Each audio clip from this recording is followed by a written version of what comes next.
Un viaje que debía durar 11 días, terminó durando 40 años. Un pueblo recién liberado de la esclavitud. Cientos de miles avanzando por el desierto, guiados por una columna de nube de día y fuego de noche. Milagros diarios. Maná cayendo del cielo. El mar abierto detrás de ellos como prueba viva del poder de Dios.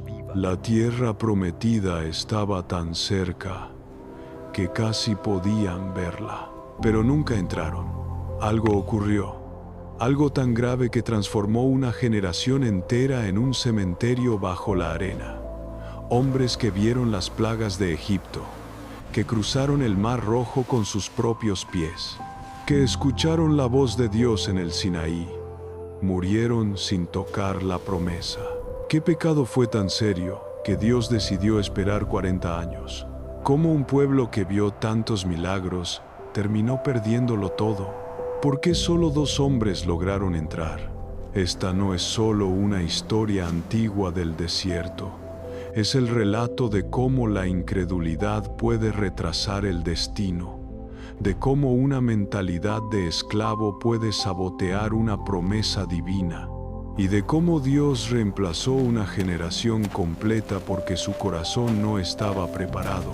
Hoy vamos a descubrir qué pasó realmente en aquellos días decisivos registrados en Números y Deuteronomio y por qué esa historia sigue repitiéndose.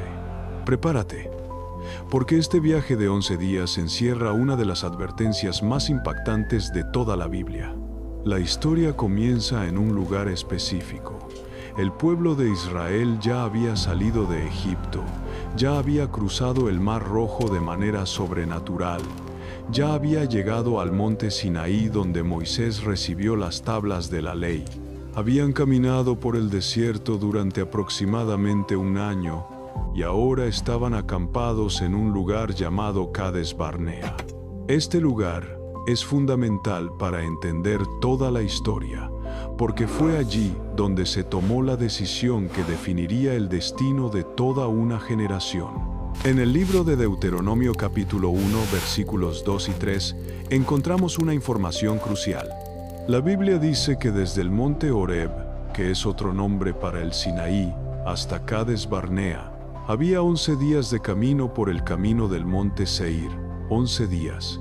Esa es la distancia real entre el lugar donde Dios entregó la ley a Moisés y el punto de entrada a la tierra prometida. 11 días de caminata era todo lo que separaba a aquel pueblo de su destino final. Pero como sabemos, ellos no entraron en 11 días. De hecho, no entraron ni en 11 meses ni en 11 años.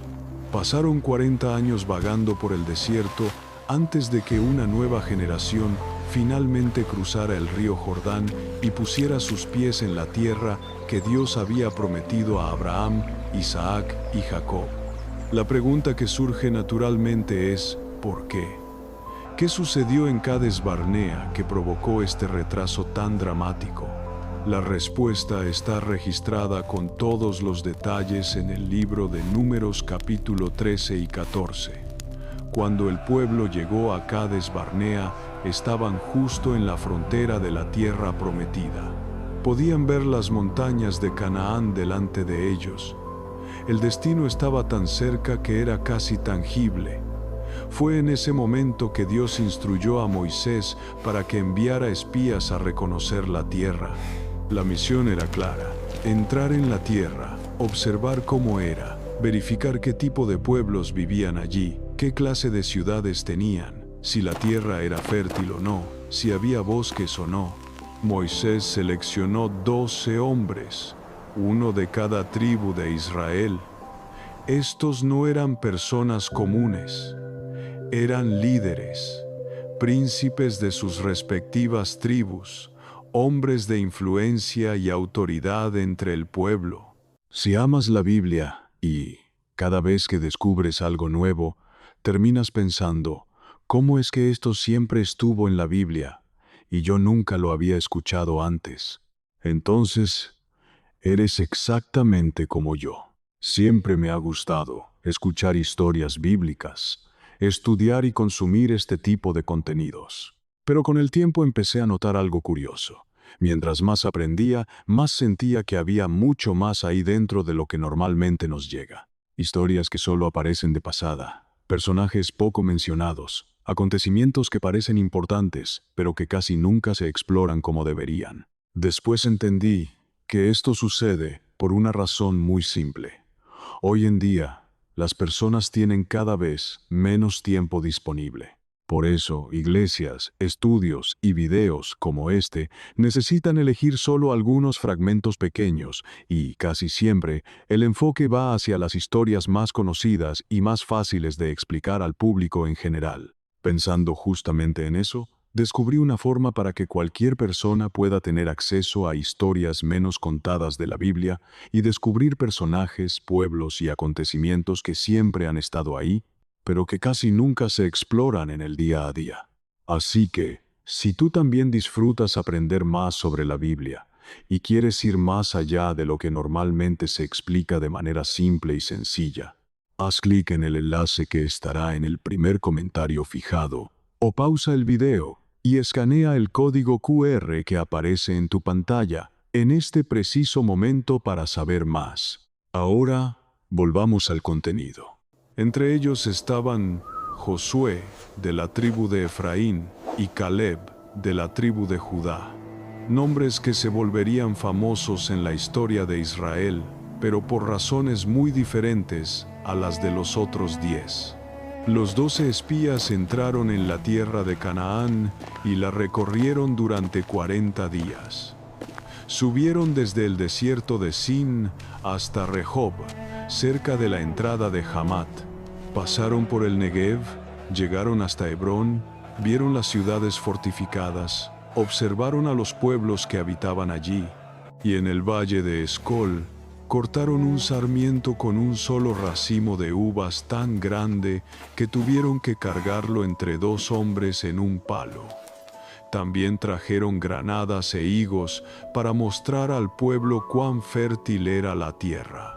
Cuando regresaron después de 40 días, todo el pueblo se reunió para escuchar el informe. Y aquí es donde la historia toma un giro dramático. Los 12 espías confirmaron exactamente lo que Dios había dicho. La tierra fluía leche y miel. Mostraron los frutos gigantes como prueba de la fertilidad del suelo. Hasta ese punto, todo iba bien. El problema surgió en la segunda parte del informe. 10 de los 12 espías dijeron: verdaderamente la tierra fluye leche y miel, pero el pueblo que habita en esa tierra es fuerte. Las ciudades están fortificadas y son muy grandes. También vimos allí a los hijos de Anac. Continuaron describiendo los diferentes pueblos que habitaban la región. Los amalecitas en el Negev, los heteos, jebuseos y amorreos en las montañas, los cananeos junto al mar y a la orilla del Jordán. La descripción era factual. Todo lo que dijeron era verdad, pero la conclusión a la que llegaron era completamente equivocada. En el capítulo 13, versículo 31, la Biblia registra que dijeron: no podremos subir contra aquel pueblo, porque es más fuerte que nosotros.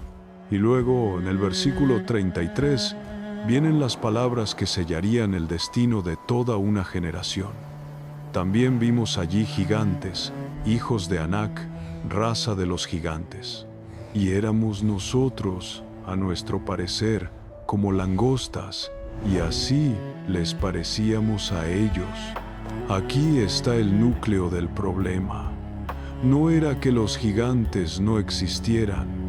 Los Nefilim, los hijos de Anac, eran reales. Las ciudades fortificadas eran reales. Los pueblos guerreros eran reales.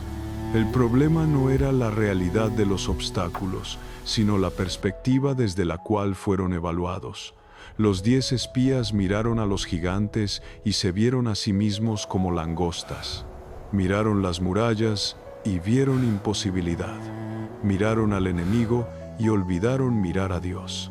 Pero Caleb tenía una perspectiva diferente. El versículo 30 del capítulo 13 dice que Caleb hizo callar al pueblo delante de Moisés y dijo: subamos luego y tomemos posesión de ella, porque más podremos nosotros que ellos. No negó la existencia de los gigantes, no minimizó las dificultades, simplemente las evaluó desde una perspectiva diferente, la perspectiva de la fe en el Dios que los había sacado de Egipto. Si amas la verdad bíblica, apóyanos con tu like y únete a esta comunidad que busca entender los tiempos a la luz de la Escritura. Josué se unió a Caleb en este informe de fe. En el capítulo 14, versículos 7 al 9, ambos hablaron a toda la congregación de Israel diciendo: la tierra por donde pasamos para reconocerla es tierra en gran manera buena. Si el Señor se agrada de nosotros, Él nos llevará a esta tierra y nos la entregará, tierra que fluye leche y miel. Por tanto, no seáis rebeldes contra el Señor, ni temáis al pueblo de esa tierra, porque nosotros los comeremos como pan. Su amparo se ha apartado de ellos, y con nosotros está el Señor. No los temáis. Dos informes, los mismos hechos observados, la misma tierra recorrida, los mismos gigantes vistos, pero dos conclusiones completamente opuestas. 10 hombres dijeron: no podemos. 2 hombres dijeron: más que podemos. 10 hombres vieron el tamaño del enemigo. 2 hombres vieron el poder de Dios. 10 hombres se enfocaron en las murallas, 2 hombres se enfocaron en las promesas. La reacción del pueblo fue inmediata y devastadora. El capítulo 14, versículo 1 dice que toda la congregación gritó y lloró aquella noche, pero no fue un llanto de arrepentimiento o de búsqueda de Dios. Fue un llanto de incredulidad y rebeldía. En los versículos 2 y 3, la Biblia registra que todos los hijos de Israel murmuraron contra Moisés y Aarón, y toda la congregación les dijo: ojalá hubiéramos muerto en la tierra de Egipto, o en este desierto ojalá muriéramos. ¿Y por qué nos trae el Señor a esta tierra para caer a espada, y que nuestras mujeres y nuestros niños sean por presa? ¿No nos sería mejor volvernos a Egipto? Aquí vemos la mentalidad de esclavo en todo su esplendor. Habían sido liberados de Egipto hacía más de un año. Habían visto las 10 plagas que Dios envió sobre los egipcios. Habían cruzado el Mar Rojo cuando las aguas se dividieron. Habían visto morir ahogado al ejército de Faraón. Habían comido maná del cielo cada mañana. Habían bebido agua que Dios hizo brotar de una roca. Habían visto la gloria de Dios descender sobre el monte Sinaí. Habían escuchado la voz de Dios hablando desde el fuego. Y a pesar de todo esto, cuando llegó el momento de entrar en la tierra prometida, su primera reacción fue decir: sería mejor volver a Egipto. Preferían la esclavitud conocida a la libertad prometida. Preferían las cebollas y los puerros de Egipto al maná del cielo. Preferían los látigos de los capataces a la posibilidad de enfrentar a los gigantes de Canaán, aun cuando Dios mismo había prometido estar con ellos. La situación empeoró rápidamente. El versículo 4 dice que se dijeron unos a otros: designemos un capitán y volvamos a Egipto. No estaban simplemente expresando miedo o duda.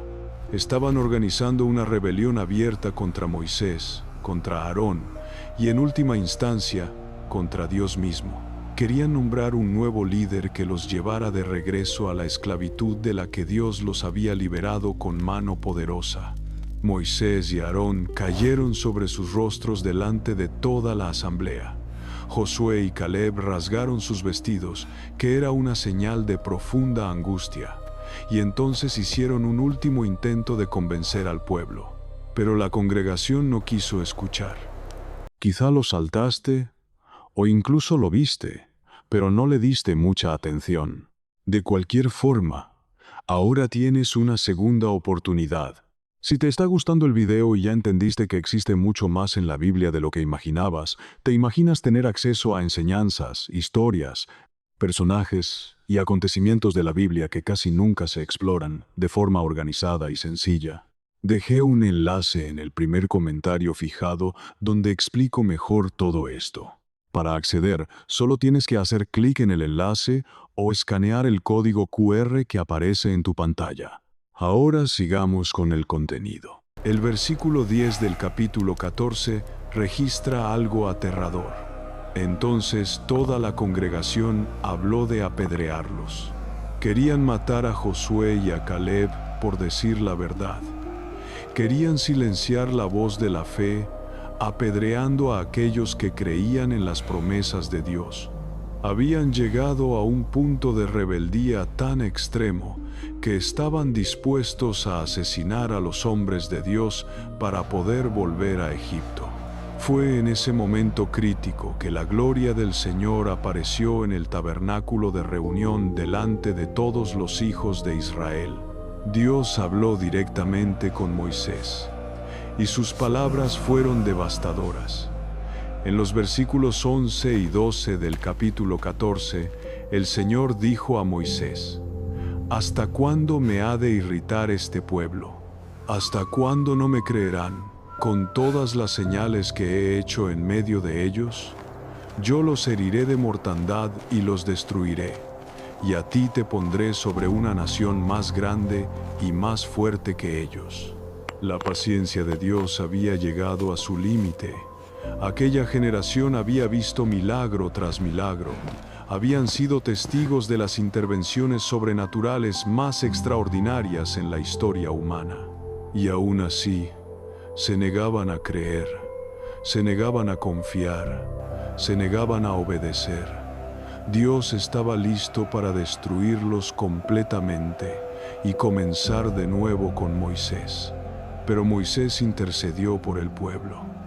En uno de los actos de liderazgo más nobles registrados en la Escritura, Moisés rogó a Dios que no destruyera al pueblo, no porque lo merecieran, no porque su comportamiento fuera justificable, sino por la gloria del nombre de Dios entre las naciones.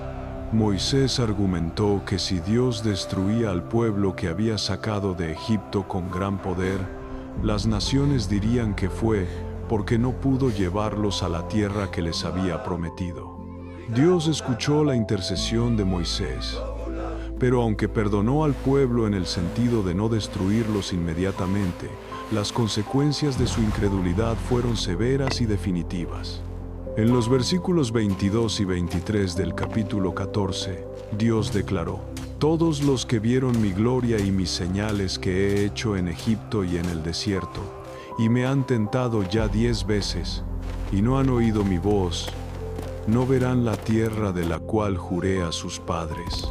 No, ninguno de los que me han irritado la verá. La sentencia fue clara y sin apelación. Ninguno de aquellos que habían dudado vería la tierra prometida. La generación que salió de Egipto, con excepción de Josué y Caleb, moriría en el desierto. No entrarían en Canaán. No verían cumplida la promesa. El destino que estaba a 11 días de distancia se había vuelto inalcanzable para ellos. En el versículo 29, Dios especificó los detalles del juicio. En este desierto caerán vuestros cuerpos, todo el número de vosotros, de 20 años arriba, que habéis murmurado contra mí. Y luego, en el versículo 34, vino la declaración que explica los 40 años. Conforme al número de los días, de los 40 días en que reconocisteis la tierra, llevaréis vuestras iniquidades 40 años, un año por cada día, y conoceréis mi castigo. Aquí está la matemática del juicio. 40 días de espionaje se convirtieron en 40 años de vagancia por el desierto, un año por cada día.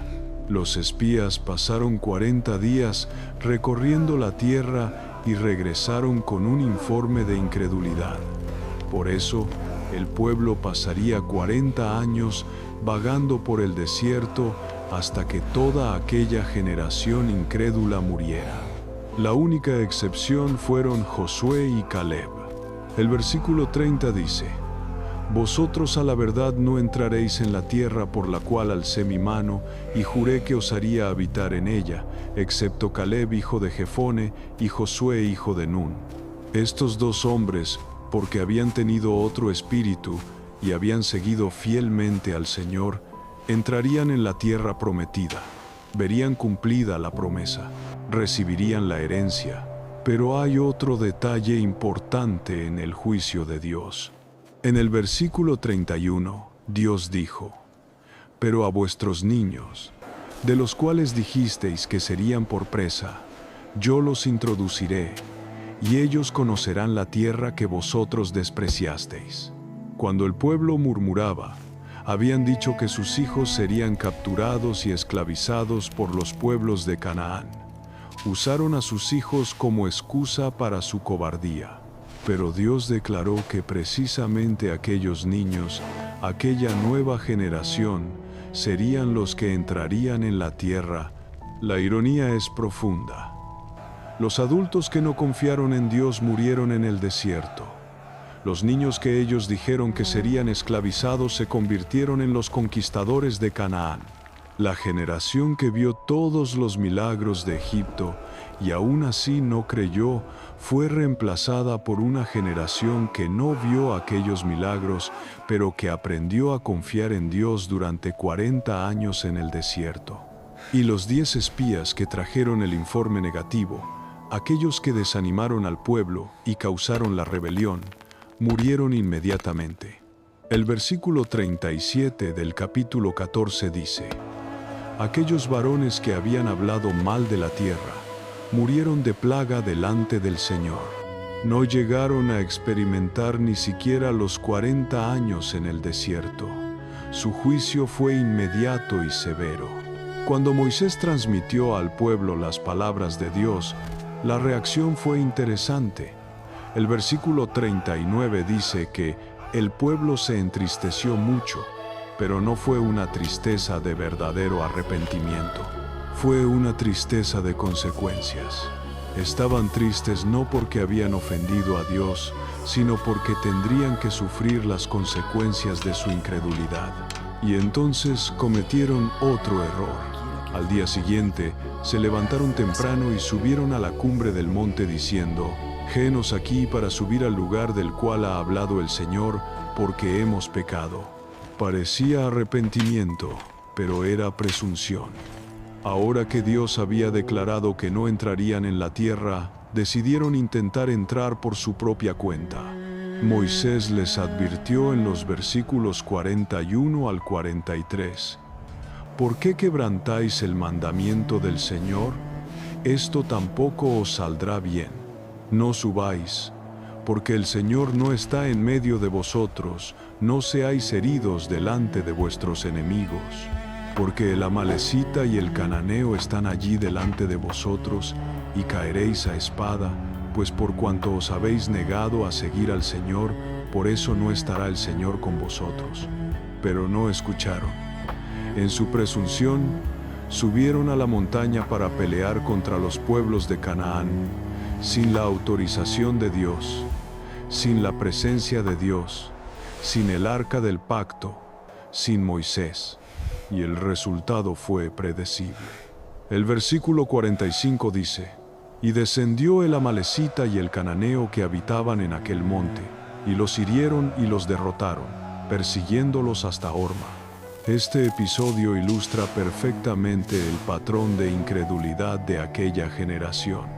Cuando Dios dijo: suban, ellos dijeron: no podemos. Cuando Dios dijo: no suban, ellos dijeron: vamos a subir.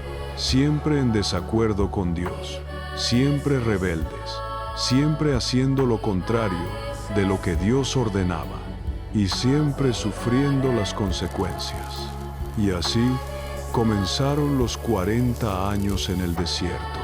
40 años que no estaban en el plan original de Dios. 40 años que eran consecuencia directa de la incredulidad. 40 años de vagancia mientras una generación completa moría gradualmente hasta que todos los que habían murmurado estuvieran en sus sepulcros.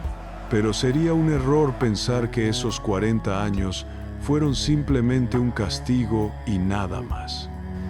Dios no desperdicia nada, ni siquiera las consecuencias del pecado.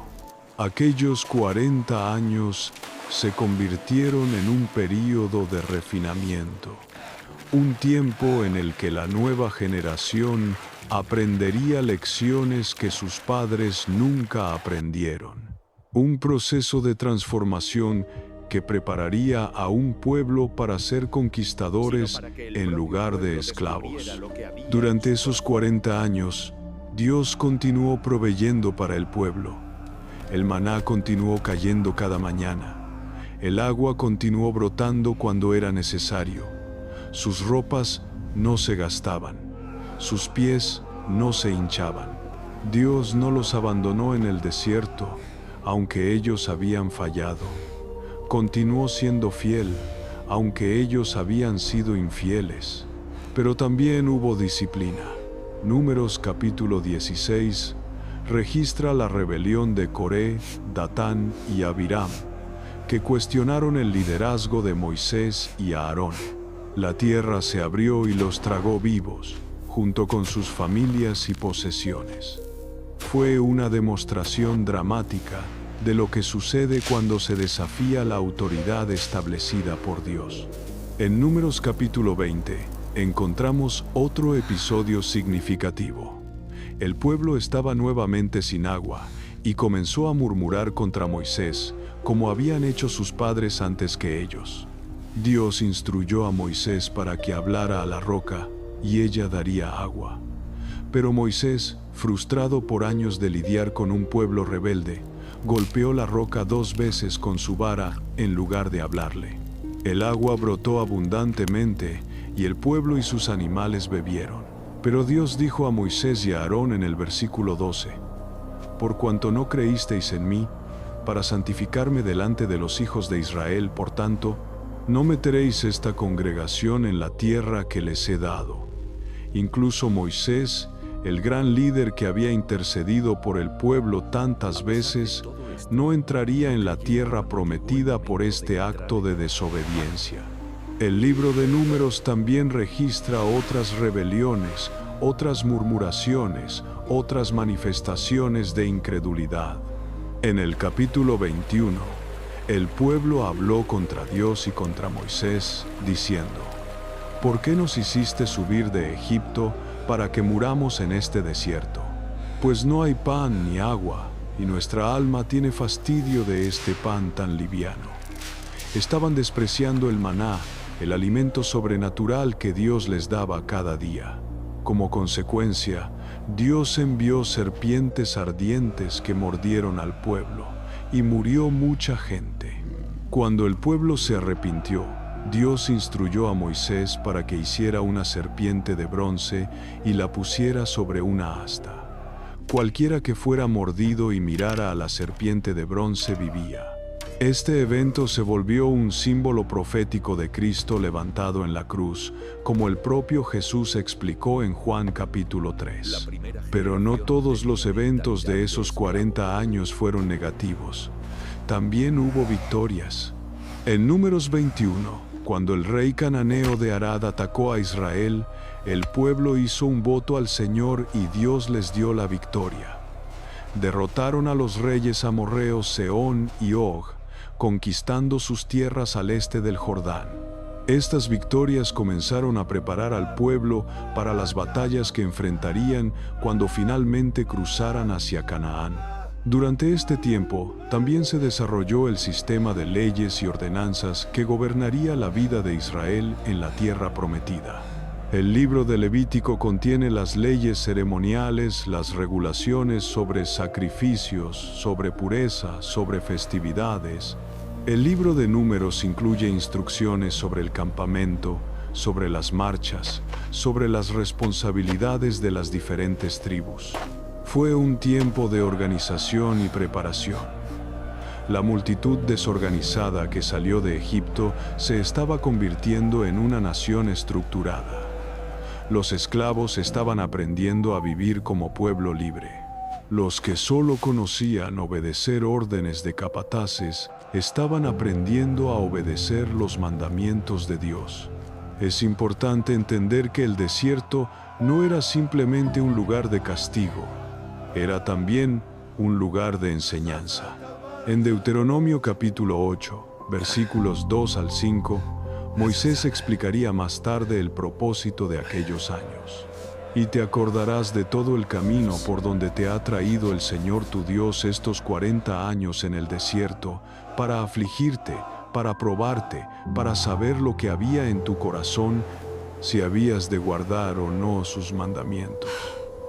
Y te afligió, y te hizo tener hambre, y te sustentó con maná, comida que no conocías tú, ni tus padres la habían conocido, para hacerte saber que no solo de pan vivirá el hombre, mas de todo lo que sale de la boca del Señor vivirá el hombre. Tu vestido nunca se envejeció sobre ti, ni el pie se te ha hinchado en estos 40 años. Reconoce a sí mismo en tu corazón que como castiga el hombre a su hijo, así el Señor tu Dios te castiga. Aquí Moisés revela la pedagogía del desierto. Dios estaba enseñando al pueblo a depender completamente de Él. Les dio hambre para luego alimentarlos con maná, para que aprendieran que la vida no depende solo del pan físico, sino de cada palabra que sale de la boca de Dios. Era una lección de dependencia total, de confianza absoluta. El desierto era un lugar donde no había recursos naturales, no había agricultura, no había comercio, no había manera humana de sobrevivir. Todo tenía que venir de Dios. El alimento venía de Dios. El agua venía de Dios. La protección venía de Dios. La dirección venía de Dios. Era imposible sobrevivir allí sin una dependencia diaria y total de la provisión sobrenatural. Esta experiencia estaba diseñada para grabar en el corazón del pueblo una verdad fundamental. Dios es el proveedor. Dios es suficiente. Dios es fiel. No importa cuán imposible parezca la situación desde una perspectiva humana, Dios puede y va a sostener a su pueblo. Era una lección que la generación que salió de Egipto nunca aprendió, pero que sus hijos sí aprenderían. También es significativo que Dios probó al pueblo para saber lo que había en su corazón, no porque Dios no supiera, porque Él conoce todas las cosas, sino para que el propio pueblo descubriera lo que había en su corazón. Las pruebas del desierto revelaban el verdadero carácter de las personas. Mostraban quién realmente confiaba en Dios y quién solo lo seguía cuando era conveniente. Esta es una verdad que se repite a lo largo de toda la Escritura. Las dificultades no son simplemente obstáculos que necesitan ser superados. Son oportunidades para que se revele lo que realmente hay en el corazón. Son momentos en los que la fe genuina se distingue de la fe superficial. Son ocasiones en las que se prueba si la confianza en Dios es real o apenas retórica. La generación que murió en el desierto falló en esta prueba. Cuando enfrentaron a los gigantes de Canaán, su corazón reveló incredulidad, miedo y el deseo de volver a Egipto. Cuando enfrentaron escasez de agua, su corazón reveló murmuración y rebelión. Cuando se cansaron del maná, su corazón reveló ingratitud y desprecio por la provisión de Dios. Pero la nueva generación, aquellos que nacieron en el desierto o eran niños cuando salieron de Egipto, estaba aprendiendo lecciones diferentes. Estaban creciendo en un ambiente donde los milagros eran cotidianos. Veían el maná caer cada mañana. Veían la columna de nube y de fuego guiando al pueblo. Veían a Dios proveer de manera sobrenatural día tras día. Esta generación no tenía recuerdos de Egipto. no habían conocido la esclavitud. No tenían nostalgia de las cebollas y los puerros. Todo lo que conocían era la vida en el desierto bajo el cuidado de Dios. Y aunque también enfrentaron desafíos y pruebas, estaban siendo moldeados de una manera diferente. En Deuteronomio capítulo 1, versículo 39, cuando Dios declaró su juicio sobre la generación incrédula, dijo sobre los niños: y vuestros niños, de los cuales dijisteis que serían por presa, y vuestros hijos, que no saben hoy lo bueno ni lo malo, ellos entrarán allá, y a ellos la daré, y ellos la heredarán. Estos niños, que no saben hoy lo bueno ni lo malo, crecerían para ser los guerreros que conquistarían Canaán. Es interesante notar la diferencia entre las dos generaciones. La primera generación vio los milagros más espectaculares: las plagas de Egipto, la división del Mar Rojo, la destrucción del ejército egipcio, la gloria de Dios en el Sinaí. A pesar de todo esto, no creyeron cuando llegó el momento de entrar en la tierra prometida. La segunda generación no vio esos milagros iniciales, pero vio algo diferente. Vio la fidelidad de Dios día tras día, año tras año, durante 40 años en el desierto. Vio a Dios proveer constantemente en un lugar donde la supervivencia humana era imposible, y esta experiencia continua de la fidelidad de Dios forjó en ellos una fe más profunda y duradera. Hay una lección importante aquí sobre la naturaleza de la fe. La fe genuina no se basa necesariamente en ver milagros espectaculares. Se basa en la experiencia continua de la fidelidad de Dios en lo cotidiano. Los milagros pueden impresionar, pueden causar admiración, pueden generar entusiasmo momentáneo, pero es la fidelidad constante de Dios en las pequeñas cosas del día a día lo que construye una fe sólida y duradera. La primera generación vio los milagros, pero no desarrolló confianza. La segunda generación experimentó la fidelidad diaria de Dios y se volvió un pueblo de fe. La primera generación necesitaba señales espectaculares para creer y aún así no creyeron. La segunda generación aprendió a confiar en Dios sin necesitar constantemente nuevos milagros. Esto nos lleva a un aspecto fundamental de la historia de los 40 años en el desierto. No era solo sobre castigo, era sobre preparación. Dios no estaba simplemente esperando que la primera generación muriera. Estaba activamente preparando a la segunda generación para la tarea que tendrían por delante. Conquistar Canaán no sería fácil. Las ciudades estaban fortificadas. Los pueblos eran guerreros, los gigantes eran reales.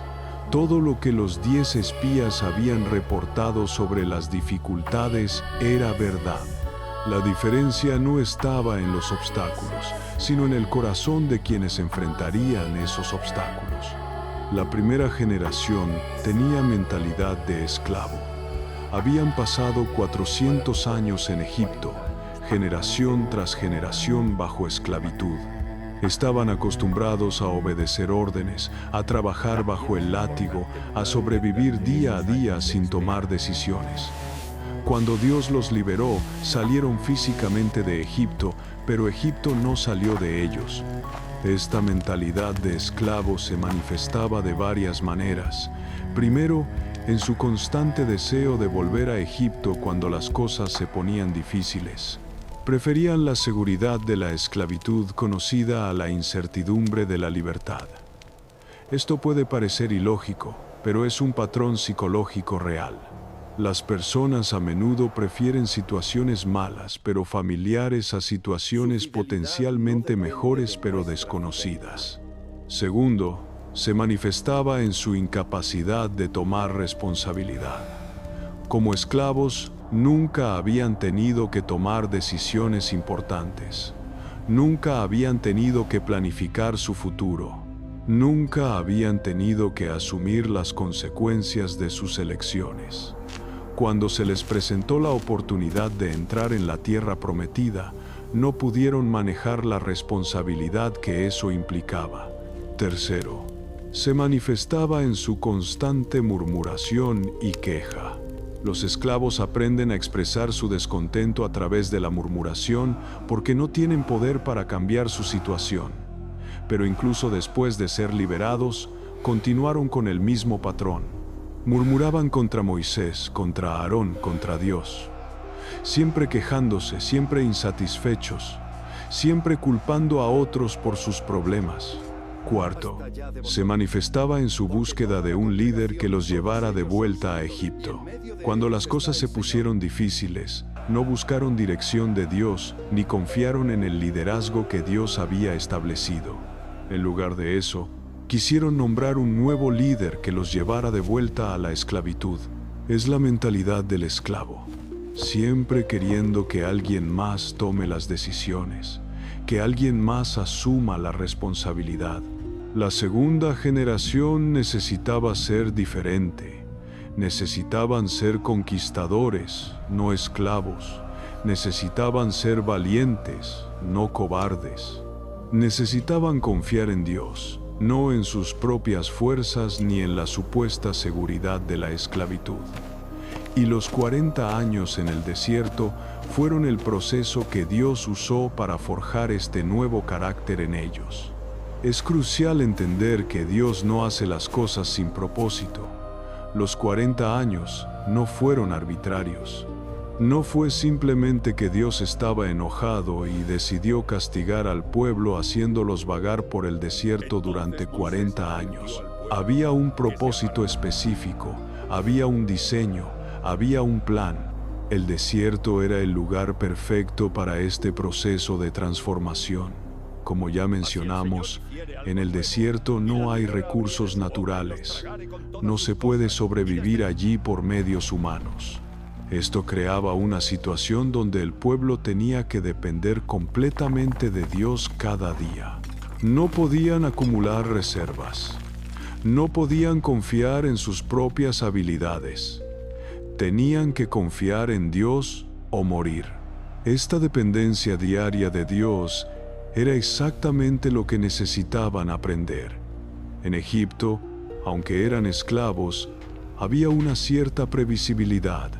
Sabían que les darían comida, aunque fuera escasa. Sabían que tendrían trabajo, aunque fuera forzado. Había una estructura, una rutina, una seguridad perversa en la esclavitud. En el desierto, no había tal seguridad humana. Cada día era un acto de fe. Cada mañana tenían que confiar en que Dios proveería el maná. Cada vez que necesitaban agua tenían que confiar en que Dios la daría.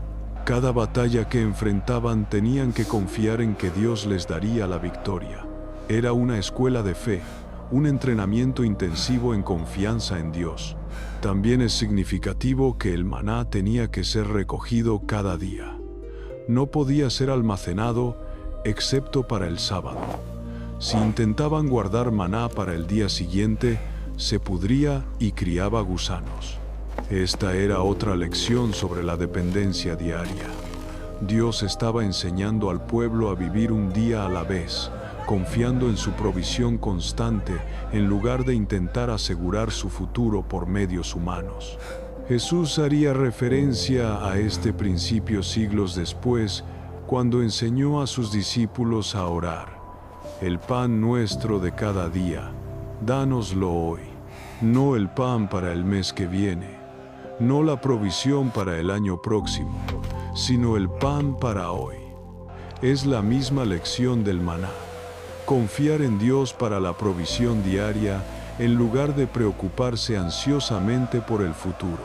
Los 40 años en el desierto también sirvieron para otro propósito importante: permitir que la primera generación muriera.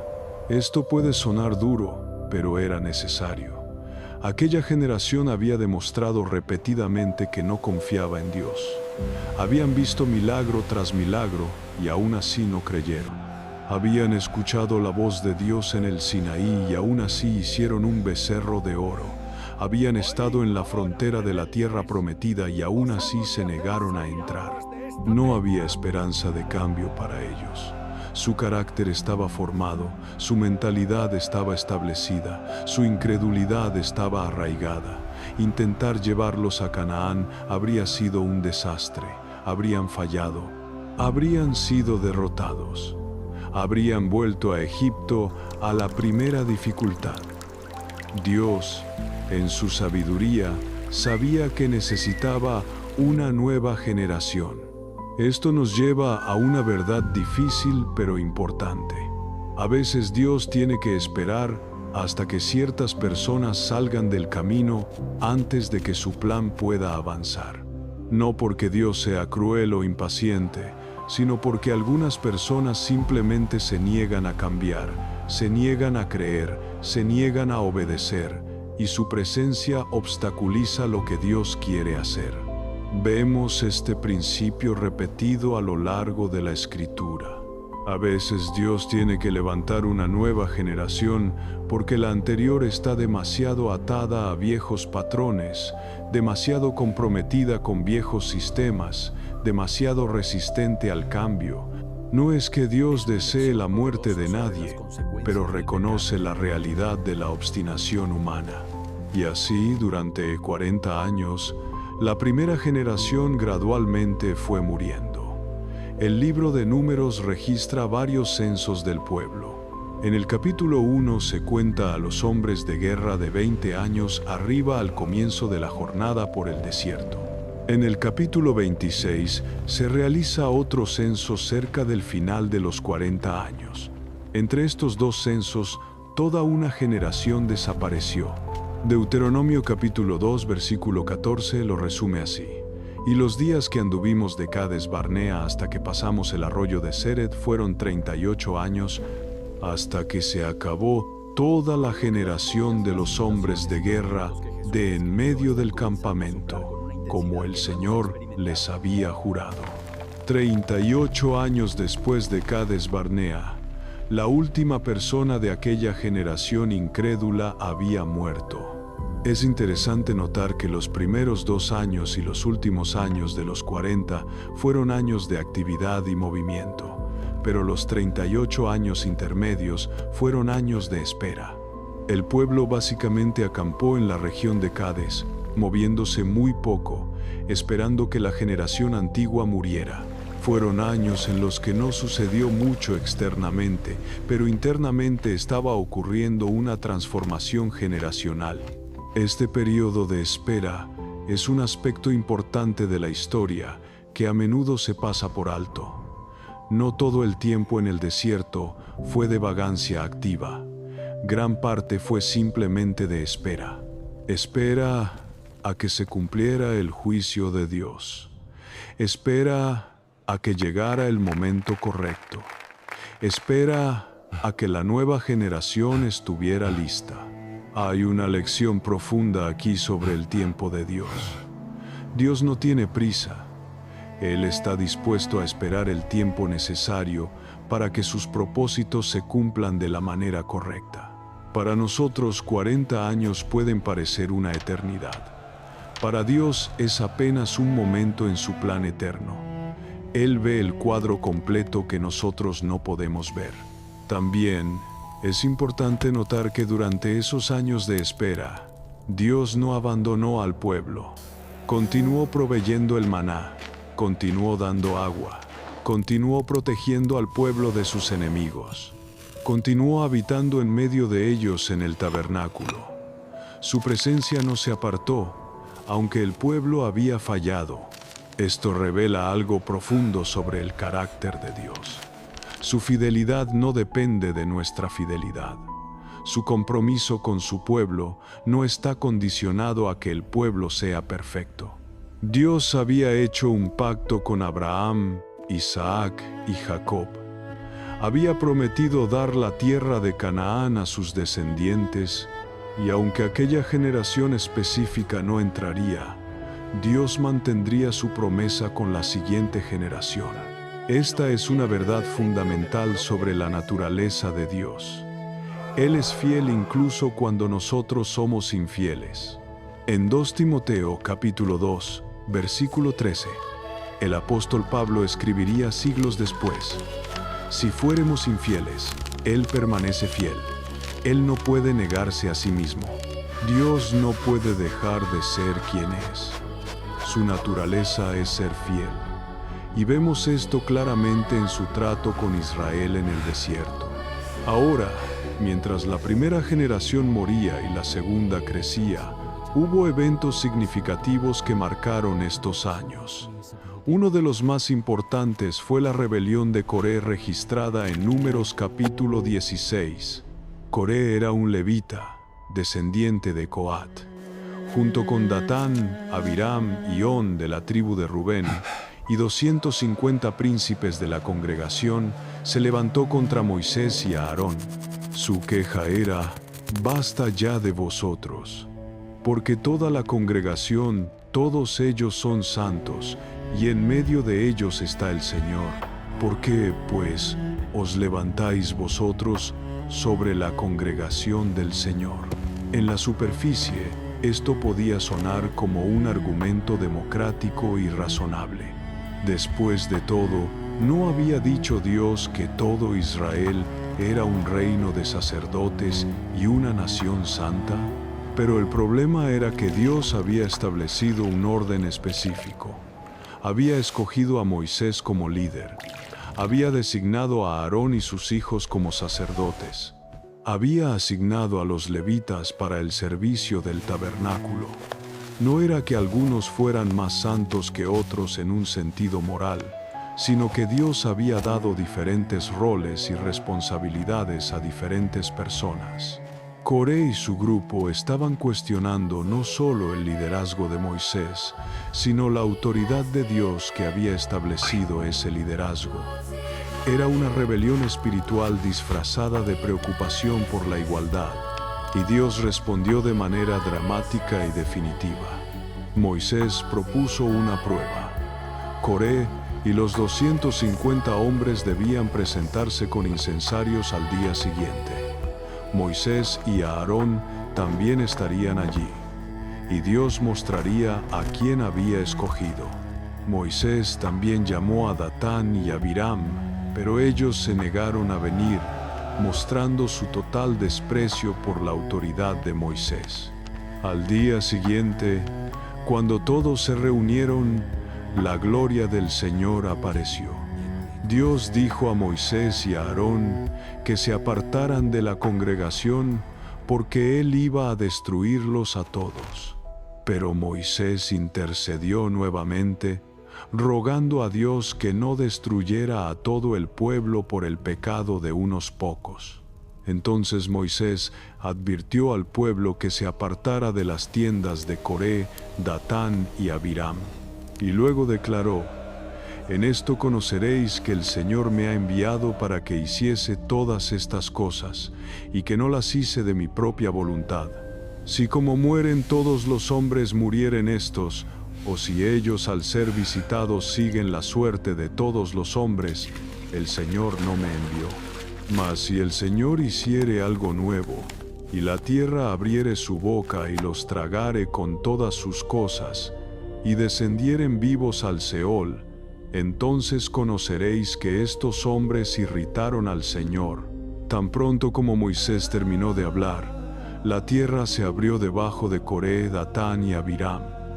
Ellos, sus familias y todas sus posesiones fueron tragados vivos. La tierra se cerró sobre ellos y perecieron. Fue un juicio sobrenatural e inmediato que demostró sin lugar a dudas que Moisés actuaba bajo la autoridad de Dios. Pero eso no fue todo. Los 250 hombres que ofrecieron incienso también fueron juzgados.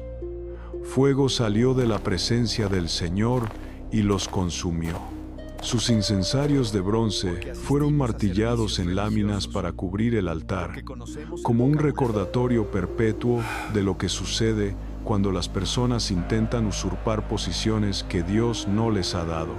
Al día siguiente, increíblemente, toda la congregación murmuró contra Moisés y Aarón, diciendo: vosotros habéis dado muerte al pueblo del Señor. Habían visto el juicio sobrenatural de Dios y aún así culpaban a Moisés. La gloria del Señor apareció nuevamente y Dios estaba listo para destruir a toda la congregación. Moisés rápidamente ordenó a Aarón que tomara su incensario, pusiera fuego e incienso y corriera al medio de la congregación para hacer expiación por ellos. Aarón obedeció y se puso entre los muertos y los vivos, haciendo intercesión. Pero antes de que la plaga se detuviera, 14.700 personas habían muerto. Este episodio muestra la gravedad de la rebelión contra la autoridad establecida por Dios. También muestra la paciencia increíble de Moisés y su disposición a interceder repetidamente por un pueblo que constantemente se rebelaba contra él. Y muestra la misericordia de Dios, que aunque trajo juicio, también proveyó un medio de expiación a través de Aarón. Otro evento significativo ocurrió en Números capítulo 20. El pueblo estaba otra vez sin agua, y otra vez comenzaron a murmurar, haciendo las mismas quejas que sus padres habían hecho. ¿Por qué nos hiciste subir de Egipto para traernos a este mal lugar? No es lugar de sementera, de higueras, de viñas ni de granadas, ni aún de agua para beber. Dios instruyó a Moisés para que reuniera a la congregación y hablara a la roca delante de sus ojos, y ella daría agua. Pero Moisés, frustrado después de años de lidiar con la incredulidad y las quejas del pueblo, no siguió las instrucciones exactamente. En lugar de hablar a la roca, la golpeó 2 veces con su vara. El agua brotó abundantemente, y el pueblo y sus animales bebieron. El milagro ocurrió. El problema fue resuelto. Pero Moisés había desobedecido la instrucción específica de Dios. Y Dios le dijo: «Por cuanto no creísteis en mí, para santificarme delante de los hijos de Israel, por tanto, no meteréis esta congregación en la tierra que les he dado». Este juicio puede parecer severo, por lo que aparentemente fue un error menor. Después de todo, Moisés había golpeado la roca antes y Dios había aprobado. Pero hay varios factores importantes a considerar. Primero, Dios había dado una instrucción específica esta vez: hablar a la roca. La obediencia parcial es desobediencia. Segundo, Moisés actuó en ira en lugar de en fe. Sus palabras al pueblo fueron: «Oíd ahora, rebeldes, ¿os hemos de hacer salir aguas de esta peña?». Dijo: «Os hemos de hacer», como si él y Aarón fueran los que hacían el milagro, en lugar de dar la gloria a Dios. Fue un momento de orgullo y frustración que empañó su testimonio. Tercero, la roca era un símbolo de Cristo. El apóstol Pablo escribiría en 1 Corintios capítulo 10, versículo 4, que la roca era Cristo. La primera vez que la roca fue golpeada simbolizaba la muerte de Cristo. Golpearla una segunda vez contradecía el simbolismo, porque Cristo murió una sola vez. La segunda provisión debía venir simplemente hablando a la roca, simbolizando cómo ahora recibimos de Cristo mediante la oración. Y cuarto, Moisés era el líder. Estaba en una posición de representar a Dios ante el pueblo. Sus acciones tenían mayor peso y consecuencia que las de otros. A quien mucho se le da, mucho se le requerirá. Moisés había sido fiel durante décadas, pero este acto de desobediencia en un momento público crucial tuvo consecuencias serias. El resultado fue que ni Moisés ni Aarón entrarían en la tierra prometida. Aarón moriría en el monte Hor, como registra Números 20. Moisés llegaría a ver la tierra desde el monte Nebo, pero moriría antes de cruzar el Jordán. Después de 40 años de liderazgo fiel, de intercesión constante, de soportar las quejas y rebeliones del pueblo, Moisés no entraría en Canaán. Es una lección poderosa sobre las consecuencias del pecado, incluso para los líderes más fieles. También es un recordatorio de que nadie es indispensable en el plan de Dios. Moisés fue un líder extraordinario, quizás el más grande en la historia de Israel. Pero cuando llegó el momento de entrar en la tierra prometida, Dios levantó a Josué para liderar al pueblo. Esta transición de liderazgo de Moisés a Josué es significativa. Moisés representaba la ley. Josué representaba la conquista y la posesión de las promesas. La ley no puede llevarnos a la tierra prometida. Solo puede mostrarnos el camino y exponernos nuestras limitaciones. Es la fe, representada por Josué, cuyo nombre significa El Señor salva, la que nos lleva a poseer lo que Dios ha prometido. Mientras los 40 años avanzaban hacia su conclusión, comenzó a surgir una nueva realidad. La generación que había nacido en el desierto o era muy joven cuando salieron de Egipto estaba llegando a la madurez. Eran hombres y mujeres que habían conocido solo la provisión de Dios toda su vida. No tenían recuerdos de Egipto, no tenían nostalgia de la esclavitud. Su única experiencia era de dependencia de Dios y de su fidelidad. Esta generación había visto morir a sus padres en el desierto. Habían escuchado las historias de la incredulidad en Cades Barnea. Habían visto las consecuencias de dudar de Dios. Habían presenciado los juicios que cayeron sobre aquellos que se rebelaron. Aprendieron de los errores de sus padres de una manera que la generación anterior nunca pudo aprender de sus propios errores. También habían visto las victorias. Habían visto la derrota de los reyes Sehón y Og. Habían visto que cuando confiaban en Dios y obedecían sus instrucciones, Él les daba victoria sobre enemigos más poderosos que ellos. Estaban aprendiendo que el tamaño del enemigo no importa cuando Dios está de tu lado. En Números capítulo 26, Dios ordenó a Moisés que realizara un nuevo censo del pueblo. Este censo era diferente del primero en Números capítulo 1. El primero contó a la generación que saldría de Egipto. Este segundo contó a la generación que entraría en Canaán. Era un nuevo comienzo, un nuevo pueblo, listos para una nueva etapa en el plan de Dios. El versículo 64 del capítulo 26 hace una observación significativa.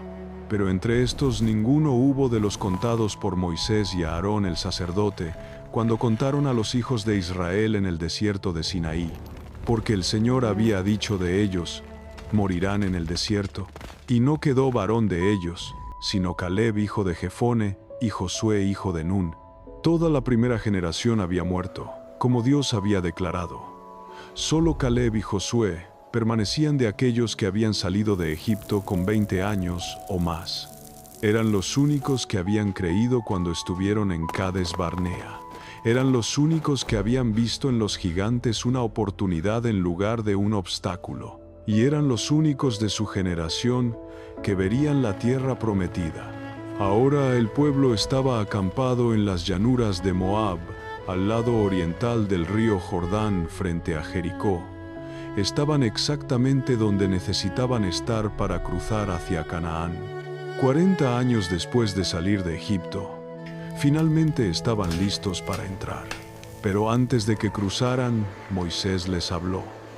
El libro de Deuteronomio es esencialmente una serie de discursos que Moisés dio al pueblo en los últimos días de su vida. En estos discursos, Moisés repasó toda la historia de Israel desde la salida de Egipto. Recordó al pueblo las leyes que Dios había dado. Les advirtió sobre los peligros de la idolatría y la desobediencia, y les animó a ser fieles a Dios cuando entraran en la tierra. En Deuteronomio capítulo 6, versículos 10 al 12, Moisés les advirtió: Cuando el Señor tu Dios te haya introducido en la tierra que juró a tus padres Abraham, Isaac y Jacob que te daría, en ciudades grandes y buenas que tú no edificaste, y casas llenas de todo bien que tú no llenaste, y cisternas cavadas que tú no cavaste, viñas y olivares que no plantaste, y luego que comas y te sacies, cuídate de no olvidarte del Señor, que te sacó de la tierra de Egipto, de casa de servidumbre. Esta advertencia era crucial. En el desierto, el pueblo había tenido que depender de Dios todos los días, porque no había otra opción. Pero en Canaán habría ciudades, casas, campos, viñas. Habría prosperidad. Y con la prosperidad vendría el peligro de olvidar a Dios, de pensar que habían obtenido todas estas cosas por su propia fuerza y habilidad. Moisés sabía que el mayor peligro para Israel no serían los enemigos externos, sino el enemigo interno de olvidar a Dios. Por eso insistió tanto en recordar. Una y otra vez en Deuteronomio, Moisés dice: acuérdate, no te olvides, recuerda. La memoria espiritual era esencial para mantener la fe viva. En Deuteronomio capítulo 8, versículos 11 al 14, Moisés continuó la advertencia. Cuídate de no olvidarte del Señor tu Dios, para cumplir sus mandamientos, sus decretos y sus estatutos que yo te ordeno hoy. No suceda que comas y te sacies, y edifiques buenas casas en que habites, y tus vacas y tus ovejas se aumenten, y la plata y el oro se te multipliquen, y todo lo que tuvieres se aumente, y se enorgullezca tu corazón. Y te olvides del Señor tu Dios, que te sacó de tierra de Egipto, de casa de servidumbre. La prosperidad puede ser una prueba más difícil que la adversidad. En el desierto, el pueblo sabía que necesitaba a Dios. En Canaán, corrían el riesgo de pensar que podían arreglárselas solos. Moisés quería asegurarse de que entendieran que todo lo que recibirían en la tierra prometida era un don de Dios, no el resultado de su propia fuerza o sabiduría. Finalmente, llegó el momento de la despedida de Moisés. En Deuteronomio capítulo 31, Dios le dijo que subiera al monte Nebo para ver la tierra que daría a los hijos de Israel, pero que moriría allí y no entraría en la tierra. Antes de subir, Moisés llamó a Josué delante de todo Israel y le dijo en el versículo 7: esfuérzate y anímate, porque tú entrarás con este pueblo a la tierra que juró el Señor a sus padres que les daría, y tú se la harás heredar. Luego, en el versículo 23, después de escribir toda la ley en un libro y entregarlo a los levitas, Moisés dio a Josué su comisión final: esfuérzate y anímate, porque tú introducirás a los hijos de Israel en la tierra que les juré, y yo estaré contigo. Era el traspaso oficial de liderazgo. Josué ahora era el líder que conduciría al pueblo a la tierra prometida. Moisés subió al monte Nebo y Dios le mostró toda la tierra desde allí. Deuteronomio capítulo 34, versículo 4, registra las palabras de Dios. Esta es la tierra de que juré a Abraham, a Isaac y a Jacob, diciendo: a tu descendencia la daré. Te he permitido verla con tus ojos, mas no pasarás allá. Moisés murió allí en la tierra de Moab, según la palabra del Señor. Tenía 120 años cuando murió, pero sus ojos nunca se oscurecieron ni perdió su vigor. El versículo 8 dice que los hijos de Israel lloraron a Moisés en los campos de Moab por 30 días. Era el fin de una era. El hombre que los había sacado de Egipto, que había intercedido por ellos tantas veces, que los había guiado durante 40 años en el desierto, había partido. Pero el plan de Dios continuaba. Ahora Josué estaba al frente. Y en el libro de Josué capítulo 1, vemos a Dios hablando directamente con el nuevo líder. Las primeras palabras son significativas. Aconteció después de la muerte de Moisés, siervo del Señor, que el Señor habló a Josué, hijo de Nun, servidor de Moisés, diciendo: Mi siervo Moisés ha muerto. Ahora pues levántate y pasa este Jordán, tú y todo este pueblo, a la tierra que yo les doy a los hijos de Israel. Era hora de cruzar. 40 años después de que debieron haber entrado, finalmente iban a poseer la tierra prometida, pero esta vez sería diferente. Esta vez era una generación que había aprendido a confiar en Dios. Esta vez era un pueblo que había visto la fidelidad de Dios durante 4 décadas en el desierto. Esta vez estaban listos. Dios le dio a Josué una promesa y un mandato. La promesa estaba en los versículos 3 al 5. Yo os he entregado, como lo había dicho a Moisés, todo lugar que pisare la planta de vuestro pie. Desde el desierto y el Líbano hasta el gran río Éufrates, toda la tierra de los heteos hasta el gran mar donde se pone el sol, será vuestro territorio. Nadie te podrá hacer frente en todos los días de tu vida. Como estuve con Moisés, estaré contigo. No te dejaré ni te desampararé. El mandato estaba en los versículos 6 al 9. Esfuérzate y sé valiente, porque tú repartirás a este pueblo por heredad la tierra de la cual juré a sus padres que la daría a ellos. Solamente esfuérzate y sé muy valiente para cuidar de hacer conforme a toda la ley que mi siervo Moisés te mandó. No te apartes de ella ni a diestra ni a siniestra, para que seas prosperado en todas las cosas que emprendas. Nunca se apartará de tu boca este libro de la ley, sino que de día y de noche meditarás en él, para que guardes y hagas conforme a todo lo que en él está escrito, porque entonces harás prosperar tu camino, y todo te saldrá bien. Mira que te mando que te esfuerces y seas valiente. No temas ni desmayes, porque el Señor tu Dios estará contigo en donde quiera que vayas. 3 veces en estos versículos Dios le dice a Josué: esfuérzate y sé valiente. No porque Josué fuera cobarde, sino porque sabía que la tarea por delante era enorme. Iban a enfrentar ciudades fortificadas, pueblos guerreros, gigantes reales. Necesitaban valor sobrenatural, no basado en su propia fuerza, sino en la presencia y el poder de Dios. Y así, bajo el liderazgo de Josué, el pueblo cruzó el río Jordán de manera sobrenatural. Las aguas se detuvieron, tal como el Mar Rojo se había dividido 40 años antes. Cruzaron en tierra seca. Entraron en la tierra prometida. La espera había terminado. La primera ciudad que enfrentaron fue Jericó, una ciudad fuertemente fortificada. Dios les dio instrucciones muy específicas. Marchar alrededor de la ciudad una vez al día durante 6 días y el 7º día marchar 7 veces.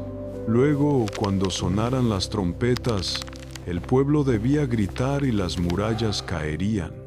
No era una estrategia militar convencional. No tenía sentido desde una perspectiva humana, pero era una prueba de obediencia y fe. Harían exactamente lo que Dios ordenaba, aunque pareciera ilógico. ¿Confiarían en Dios para la victoria en lugar de en sus propias tácticas militares? El pueblo obedeció. Marcharon alrededor de Jericó exactamente como Dios había ordenado. Y el 7º día, cuando sonaron las trompetas y el pueblo gritó, las murallas de Jericó cayeron. Tomaron la ciudad tal como Dios había prometido. Era una demostración clara de que la victoria no vendría por poder humano, sino por obediencia a Dios. Después de Jericó, vinieron otras batallas, otras victorias, otras ciudades conquistadas. No siempre fue fácil. Hubo derrotas también, como en Jai, cuando el pecado de Acán trajo juicio sobre el pueblo. Pero en general, bajo el liderazgo de Josué, esta nueva generación hizo lo que sus padres no pudieron hacer. Conquistaron la tierra prometida, El contraste entre las dos generaciones no podría ser más claro. La primera generación vio los gigantes y se sintieron como langostas. La segunda generación vio los gigantes y los derrotó. La primera generación quería volver a Egipto. La segunda generación tomó posesión de Canaán. La primera generación murmuró y se rebeló. La segunda generación obedeció y conquistó. ¿Cuál fue la diferencia? No era que la segunda generación fuera más fuerte físicamente. No era que los enemigos fueran menos poderosos.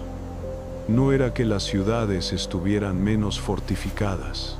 La diferencia estaba en el corazón. La primera generación tenía mentalidad de esclavo. La segunda generación tenía mentalidad de conquistador. La primera generación miraba las circunstancias.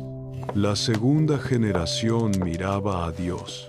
Esta historia de los 40 años en el desierto es mucho más que un relato histórico sobre un pueblo antiguo. Es un patrón espiritual que se repite constantemente. Es una lección sobre lo que sucede cuando la incredulidad se encuentra con las promesas de Dios. Es una advertencia sobre las consecuencias de dudar cuando Dios habla. Pero también es una historia de esperanza, porque aunque una generación falló, Dios no abandonó su plan. Levantó una nueva generación, cumplió sus promesas, llevó a su pueblo a la tierra que había prometido a Abraham. La incredulidad del hombre no anula la fidelidad de Dios. Las lecciones de esta historia son relevantes para todos nosotros hoy. Cada uno de nosotros tiene promesas de Dios. Cada uno de nosotros enfrenta gigantes y ciudades fortificadas en nuestra propia vida. Cada uno de nosotros tiene que decidir si vamos a creer en Dios o vamos a dejarnos paralizar por el miedo y la incredulidad. Y cada uno de nosotros tiene que entender que el desierto en nuestra vida, esos periodos difíciles donde todo parece demorarse, donde las promesas parecen lejanas, no son necesariamente señal de abandono de Dios. Pueden ser tiempos de preparación, pueden ser procesos de refinamiento, pueden ser oportunidades para aprender a confiar en Dios de maneras más profundas. Lo que determina si nuestro desierto dura 11 días o 40 años no es la dificultad de las circunstancias, sino la condición de nuestro corazón. La incredulidad alarga los procesos, la fe abre puertas, la murmuración nos mantiene dando vueltas, la obediencia nos lleva adelante. El apóstol Pablo, escribiendo sobre esta historia, en 1 Corintios capítulo 10, versículos 11 y 12, dijo: «Y estas cosas les acontecieron como ejemplo, y están escritas para amonestarnos a nosotros, a quienes han alcanzado los fines de los siglos. Así que, el que piensa estar firme, mire que no caiga». La historia de Israel en el desierto fue registrada como advertencia para nosotros. El escritor de Hebreos también hace referencia extensa a esta historia. En Hebreos capítulo 3, versículos 7 al 11, cita el Salmo 95. Por lo cual, como dice el Espíritu Santo, si oyereis hoy su voz, no endurezcáis vuestros corazones como en la provocación, en el día de la tentación en el desierto, donde me tentaron vuestros padres, me probaron y vieron mis obras 40 años. A causa de lo cual me disgusté contra esa generación, y dije: siempre andan vagando en su corazón y no han conocido mis caminos. Por tanto, juré en mi ira: no entrarán en mi reposo. Luego, en los versículos 18 y 19, el escritor pregunta y responde: ¿y a quiénes juró que no entrarían en su reposo, sino a aquellos que desobedecieron? Y vemos que no pudieron entrar a causa de incredulidad. La razón por la que no entraron fue simple: incredulidad. No era falta de poder de Dios. No era que los enemigos fueran demasiado fuertes. Era que el pueblo no creyó. En Hebreos capítulo 4, versículos 1 y 2, la aplicación se hace aún más directa. Temamos pues, no sea que permaneciendo aún la promesa de entrar en su reposo, alguno de vosotros parezca no haberlo alcanzado. Porque también a nosotros se nos ha anunciado la buena nueva como a ellos, pero no les aprovechó el oír la palabra, por no ir acompañada de fe en los que la oyeron. Este es el punto crucial. Escuchar la palabra de Dios no es suficiente. Tener conocimiento de las promesas de Dios no es suficiente. Lo que hace la diferencia es mezclar esa palabra con fe. Es creer realmente lo que Dios dice, sin importar cuán imposible parezca desde una perspectiva humana. La generación que murió en el desierto había escuchado las promesas de Dios. Habían visto los milagros de Dios. Habían recibido la ley de Dios, pero no mezclaron todo esto con fe. Y por eso, aunque estuvieron tan cerca de la tierra prometida que podían verla, nunca entraron. Esta es una advertencia seria para todos nosotros. Es posible estar cerca de las promesas de Dios y nunca poseerlas. Es posible ver los milagros de Dios y nunca desarrollar fe verdadera. Es posible conocer la palabra de Dios y nunca experimentar su poder transformador. Todo depende de si creemos realmente o no. Jesús habló sobre este mismo principio en múltiples ocasiones. En Mateo capítulo 9, versículo 29, cuando sanó a 2 ciegos, les dijo: conforme a vuestra fe os sea hecho. En Marcos capítulo 11, versículo 24 enseñó: por tanto os digo que todo lo que pidiereis orando, creed que lo recibiréis y os vendrá. La fe es el factor determinante, pero la fe genuina no es simplemente pensamiento positivo o autoconvencimiento. La fe verdadera está fundamentada en la palabra de Dios y en el carácter de Dios. Caleb y Josué no tenían fe en sí mismos. No negaban la realidad de los gigantes o las ciudades fortificadas. Tenían fe en Dios, quien había prometido darles la tierra. Romanos capítulo 10, versículo 17, dice que la fe es por el oír, y el oír por la palabra de Dios. La fe crece cuando escuchamos y creemos la palabra de Dios. La incredulidad crece cuando nos enfocamos en las circunstancias y olvidamos lo que Dios ha dicho. Los 10 espías incrédulos se enfocaron en lo que veían: gigantes, murallas, ciudades fortificadas. Caleb y Josué se enfocaron en lo que Dios había dicho: yo os he entregado la tierra. Ambos grupos vieron las mismas cosas, pero uno veía a través de los ojos de la fe y el otro a través de los ojos del miedo. 2 Corintios capítulo 5, versículo 7, dice que por fe andamos, no por vista. Esto no significa ignorar la realidad o vivir en negación. Significa evaluar la realidad desde la perspectiva de la fe en Dios, en lugar de solo desde la perspectiva de lo que podemos ver y entender naturalmente. Los 40 años en el desierto también nos enseñan sobre la importancia de la obediencia. No fue solo incredulidad lo que mantuvo al pueblo fuera de la tierra prometida, fue también desobediencia. Se negaron a subir cuando Dios les ordenó subir. Luego intentaron subir cuando Dios les ordenó no subir, siempre en desacuerdo con Dios. La obediencia verdadera significa hacer lo que Dios dice, cuando Él lo dice, de la manera que Él lo dice. No es obediencia si añadimos nuestras propias ideas. No es obediencia si lo hacemos en nuestro propio tiempo. La obediencia parcial es desobediencia. La obediencia tardía es desobediencia. La obediencia con modificaciones es desobediencia. Vemos este principio claramente ilustrado en el episodio de Moisés golpeando la roca en lugar de hablarle. Dios había dado instrucciones específicas. Moisés modificó las instrucciones basándose en su experiencia anterior y su frustración presente. Y aunque el milagro ocurrió, la desobediencia tuvo consecuencias severas. Santiago capítulo 1 versículo 22 nos exhorta: pero sed hacedores de la palabra, y no tan solamente oidores, engañándoos a vosotros mismos. Escuchar la palabra de Dios sin obedecerla es autoengaño. Podemos pensar que estamos bien con Dios porque conocemos su palabra, pero si no la obedecemos, nos estamos engañando a nosotros mismos.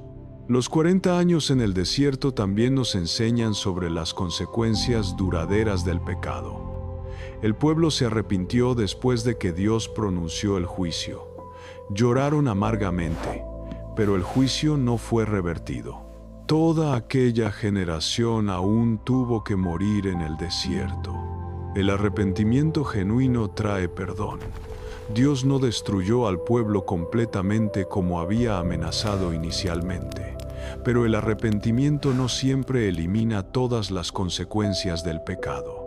Hay consecuencias que continúan, incluso después del perdón. David experimentó esto cuando pecó con Betsabé. Cuando el profeta Natán lo confrontó, David se arrepintió inmediatamente y genuinamente. Natán le dijo en 2 Samuel capítulo 12, versículo 13: también el Señor ha remitido tu pecado. No morirás. El pecado fue perdonado, pero las consecuencias continuaron. El hijo nacido del adulterio murió. La espada nunca se apartó de la casa de David. El perdón fue real, pero las consecuencias también fueron reales. Esto es importante entender en nuestra propia vida. El arrepentimiento y la confesión traen perdón. 1 Juan capítulo 1 versículo 9 nos asegura que si confesamos nuestros pecados, Él es fiel y justo para perdonar nuestros pecados y limpiarnos de toda maldad. Pero podemos aún enfrentar consecuencias naturales de nuestras acciones. Si alguien conduce ebrio y tiene un accidente, puede arrepentirse y ser perdonado por Dios, pero aún puede tener que enfrentar consecuencias legales. Si alguien engaña a su cónyuge, puede arrepentirse y ser perdonado, pero la confianza rota puede tomar tiempo en reconstruirse. El perdón de Dios es instantáneo y completo, pero las consecuencias en esta vida pueden continuar. La generación que murió en el desierto fue perdonada en el sentido de que Dios no los destruyó inmediatamente. Continuó proveyendo para ellos. Continuó siendo su Dios, pero la consecuencia de no entrar en la tierra prometida permaneció. Es una lección seria sobre tomar en serio la palabra de Dios desde el principio. Otra lección importante de los 40 años es sobre la importancia de la perspectiva generacional. Dios no abandonó su plan cuando una generación falló. Levantó la siguiente generación. Esto debería darnos esperanza y también responsabilidad. La esperanza es que, aunque fallemos, Dios puede trabajar a través de la próxima generación. Aunque nuestros padres hayan fallado, no significa que estemos destinados a fallar.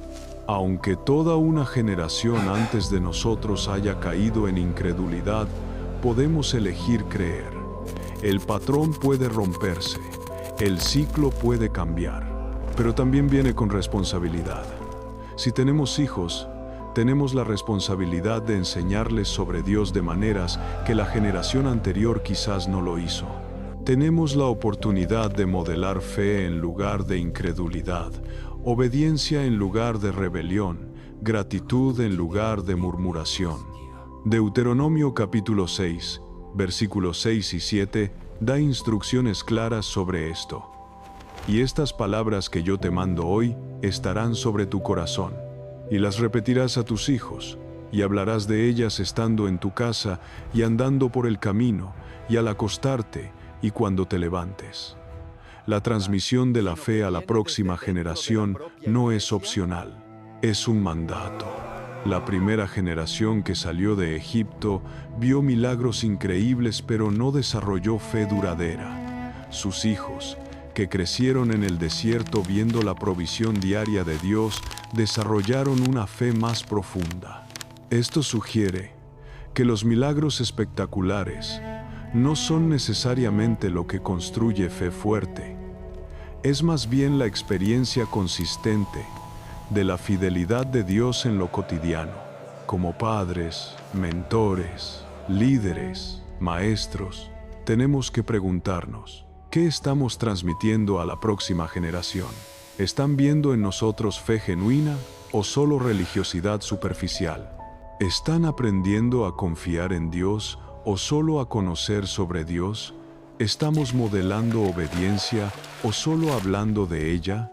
Los 40 años en el desierto también nos enseñan que Dios tiene tiempo, no tiene prisa.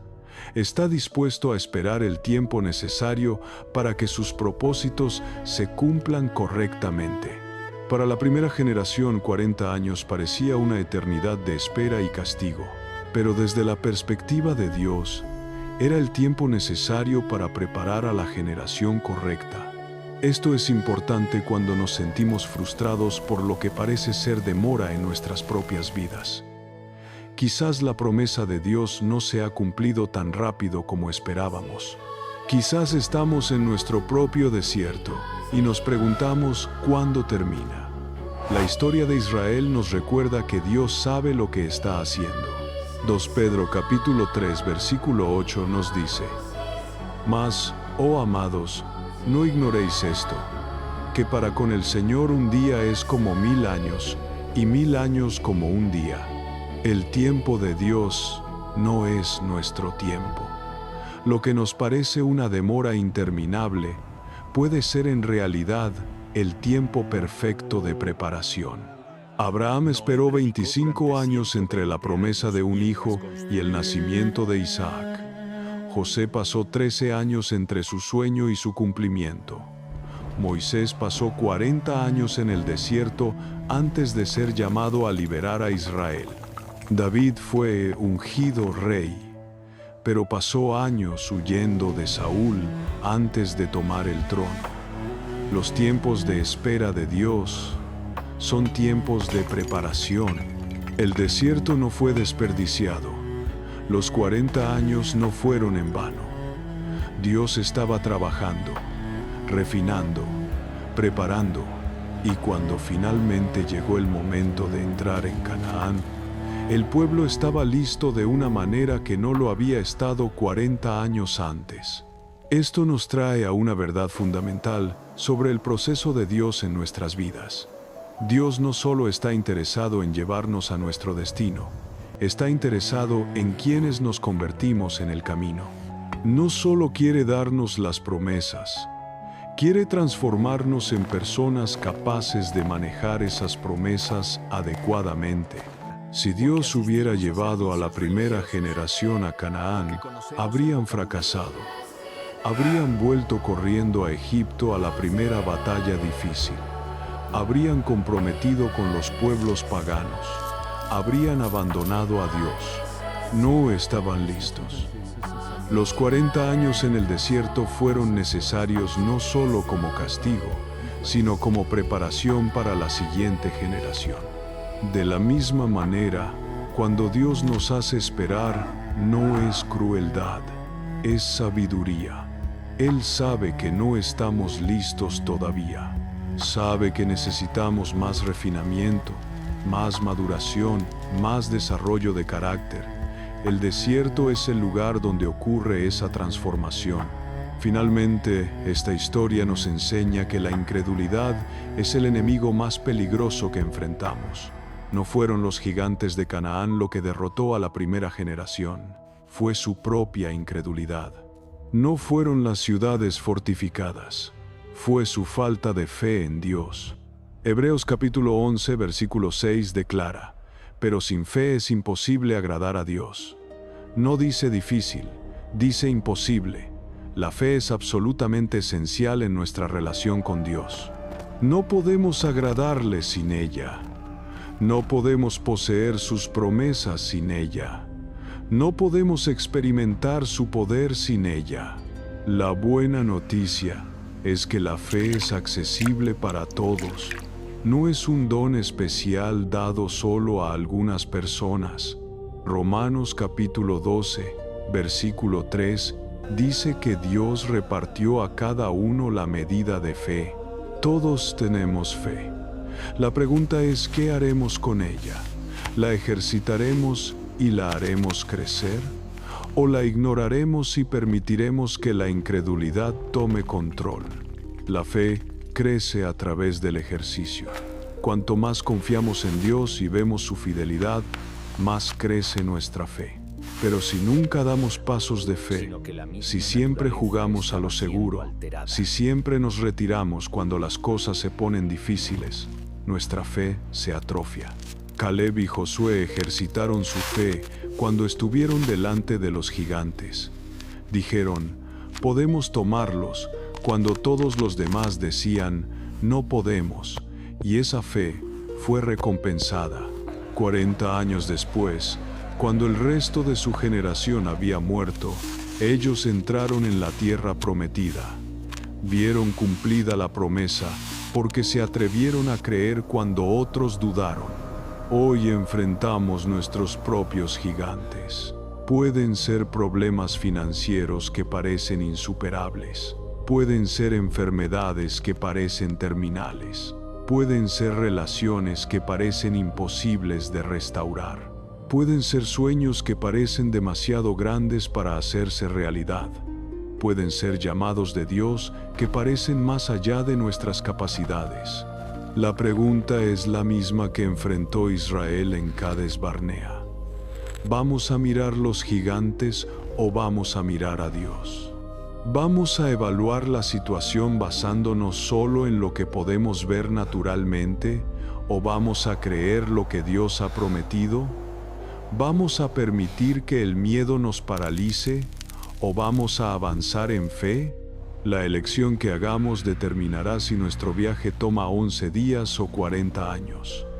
Determinará si poseeremos las promesas de Dios o si moriremos en el desierto sin verlas cumplidas. Determinará si seremos como la primera generación o como la segunda. Dios es fiel. Sus promesas son verdaderas. Su poder es más que suficiente. El problema nunca está del lado de Dios. El problema siempre está en nuestro corazón. ¿Creeremos? ¿Obedeceremos? ¿Confiaremos? La historia de los 40 años en el desierto fue escrita para que aprendamos, para que no cometamos los mismos errores, para que entendamos el poder destructivo de la incredulidad y el poder transformador de la fe, para que valoremos la obediencia y evitemos la rebelión, para que confiemos en Dios incluso cuando el camino parece imposible. Que seamos como Josué y Caleb, que vieron los mismos obstáculos que todos los demás, pero los evaluaron a través de los ojos de la fe.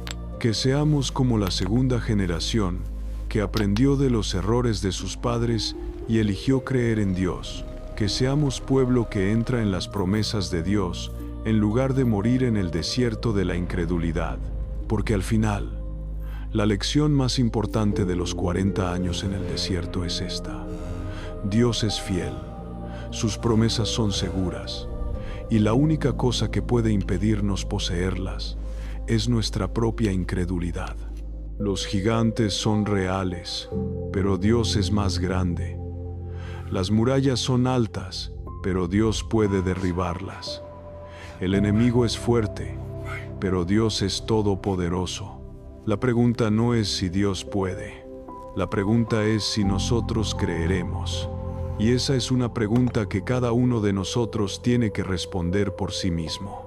Si este mensaje habló a tu corazón, no te vayas sin dejar tu like y suscribirte. Aquí buscamos la verdad de la palabra de Dios y discernimos los tiempos a la luz de la Escritura. Únete a esta comunidad y caminemos juntos en fe. Antes de salir, no lo olvides.